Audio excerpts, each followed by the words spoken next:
Hello everyone. Today I will be teaching you about nitrogen cycle, which is one of the biogeochemical cycles taking place on this earth. Children, you have been studying about water cycle since lower classes. But in higher standards, we introduce many more cycles to you like carbon cycle, oxygen cycle, calcium cycle, and of course nitrogen cycle and many more. These are all elements which are the part of nutrients. So we call them as nutrient elements. And these nutrient elements keep on circulating between the biotic and abiotic components. Sometimes they are the part of the physical environment. Then they are also the part of a biological world. So they keep on moving between biological and the physical world of the earth. And we call them biogeochemical cycles because they are required for life, they are taking place on the earth, and they are the part of nutrients, hence the name biogeochemical cycle. Children, before I actually tell you what happens in nitrogen cycle, let me tell you why nitrogen is so important in our life. You all know that proteins are needed for bodybuilding or growth, right? Children, all your body cells are made up of proteins and many biologically important compounds which contain nitrogen. Like DNA and RNA is there in your body cells that also constitute nitrogen. Cell membrane is also made up of proteins and lipids. So protein is there, and protein molecule cannot be formed without nitrogen. Same way amino acids are there in your body. In your body, there are also many vitamins like B6, B12, and nitrogen is an important constituent of these vitamins also. In case of plants, to give you some example, like chlorophyll, alkaloids, they also contain nitrogen. So children, nitrogen is truly an important element for us. And how does it circulate in the environment? First of all, I am telling you in a very simple manner. See, there is lot of nitrogen in the atmosphere. You all know it is 78% nitrogen there. But we cannot use nitrogen gas, that is N2, directly. We can use oxygen gas. Plants can also use carbon dioxide gas. But nitrogen gas cannot be used by us. But we need nitrogen. So what happens? This nitrogen gas is converted to nitrogen compounds which are usable now. Nitrogen gas is not usable, but there are various nitrogen compounds which can be absorbed by the plants and used by the plants. So first thing that should occur and that happens is conversion of nitrogen gas into nitrogen compounds. That can occur by the help of certain bacteria, or that can occur during lightning also. During lightning, nitrogen and oxygen gases present in the atmosphere react. They form certain compounds which mix with the rainwater and fall down and mix with the soil. Children, there are various processes that are taking place in this nitrogen cycle. I will be telling you about all these processes one by one once this simple form is clear to you. See children, when nitrogen compounds become the part of soil, now they are usable. They are taken up by the plants. As you know that plants absorb water and mineral salts. So these mineral salts contain nitrogen also. Plants use them. From plants they enter into the bodies of animals through food chain. And then during excretion and decomposition, again nitrogen present in the animal bodies become the part of soil. During decomposition, there are certain bacteria and fungi which are helping, and during excretion also, you know that our urine contains a lot of urea, which is a nitrogenous waste. So this is just a simple example, and detail I will be telling you later. So during excretion also, nitrogen comes out of our body, and at the time of death, whether it is of plants and animals, nitrogen becomes a part of soil.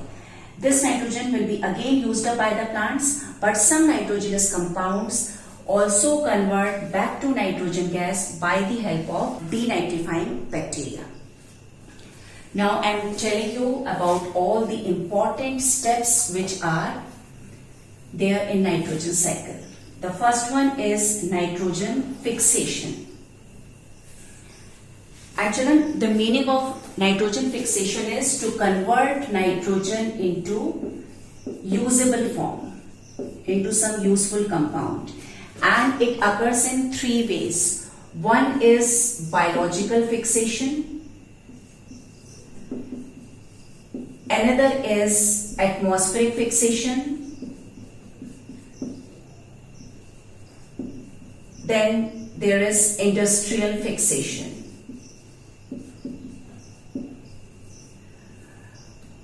First of all, let me tell you about biological fixation that occurs by the help of certain living organisms. There are various microorganisms which help in nitrogen fixation. One is Rhizobium bacteria, which lives in the root nodules of leguminous plants, that is pulses, beans, pea, etc. Not only Rhizobium, there are also blue-green algae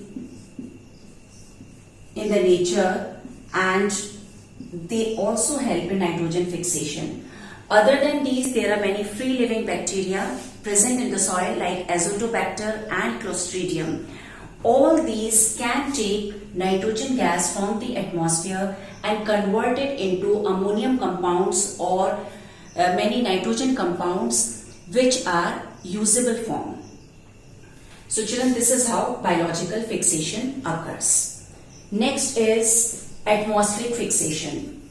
During lightning in the sky, nitrogen and oxygen which is present in air, they undergo chemical reaction and oxides of nitrogen are formed. See children, it can be NO2, it can be N2O, and these oxides mix with rainwater and fall down and become the part of soil. Through various chemical reactions, they also turn into some other compound form, and these compounds will be taken up by the plants. So that is atmospheric fixation. In industrial fixation, nitrogen gas from the atmosphere is used for making ammonia. Children, you know how ammonia is formed? N2 plus H2. Okay, this is how ammonia gas is formed, and this ammonia is used for making various ammonium fertilizers. These fertilizers are applied in the soil. So again, nitrogen is present in the soil in some usable form. So this is all about nitrogen fixation, in which nitrogen gas gets converted into some useful compounds. Now the second step, and that is assimilation. It has got a simple meaning: utilization of these nitrogen compounds by the plants and animals. Children, plants mainly absorb nitrogen in the form of ammonium compounds and also in the form of nitrites and predominantly as nitrates. So nitrogen compounds are used up by the plant for making their cells and other important compounds present in their body. Right? DNA and RNA is there in the plant body also. Next step is, this was number 2. Next is ammonification, which can occur during the lifetime of the animals or after the death of plants and animals. After the death of plants and animals, decomposition occurs, and during that there are many putrefying bacteria, also certain fungi. They decompose the dead bodies and they convert the nitrogen present in them into ammonium compounds. So hence we call it as ammonification process. Children, during our lifetime also we are releasing lot of nitrogenous waste. Like mainly in our body or in many mammals, urea is given out as nitrogenous waste. It is a part of urine. And in case of birds and reptiles, mainly uric acid, which is another ammonium compound or nitrogenous waste, is removed from their body. In aquatic animals, they release ammonia gas as nitrogenous waste. So all these nitrogenous wastes which are formed in our body during our lifetime are ammonium compounds, and that is also called ammonification. So we say that during excretion also we are performing this ammonification process. So we can say that during our lifetime also ammonification is taking place in our bodies, right? So children, that was the third step. Next is nitrification. See children, during nitrification, nitrites and nitrates are formed. It can be sodium nitrite, potassium nitrite, or sodium nitrate, calcium nitrate, etc.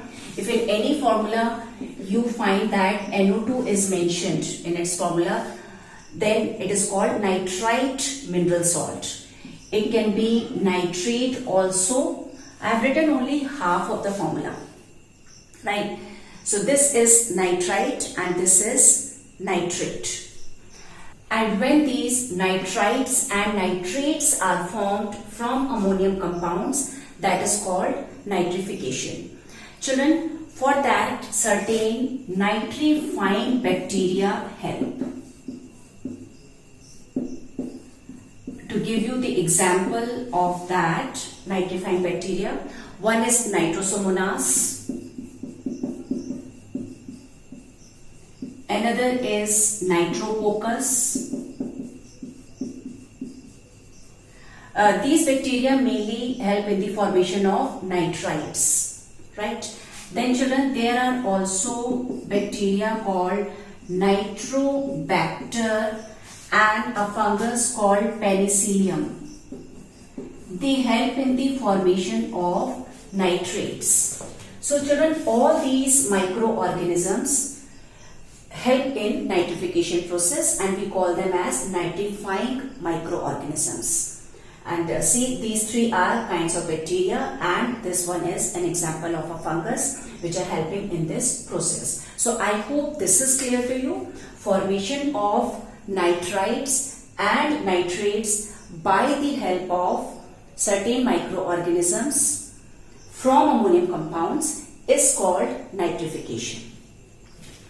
Now children, the last one, fifth step is denitrification.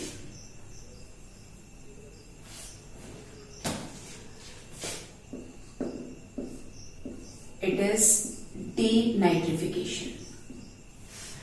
In this, whatever nitrogen compounds are present in the soil, mainly the nitrates, they get converted into nitrogen gas by the help of again certain microorganisms. Here I am giving you the example of a bacteria called Pseudomonas aeruginosa, which mainly lives in waterlogged conditions. So it sends back nitrogen gas from the soil into the air. So this is how nitrogen cycle gets completed and it keeps on taking place from atmosphere to the earth and then again back to the atmosphere. Children, you know that oxygen gas is used by us for breathing. So you all understand the importance of oxygen gas for us. But I hope after learning about nitrogen cycle, it is clear to you that nitrogen gas is also too useful for us. So keep learning. See you soon. Good day.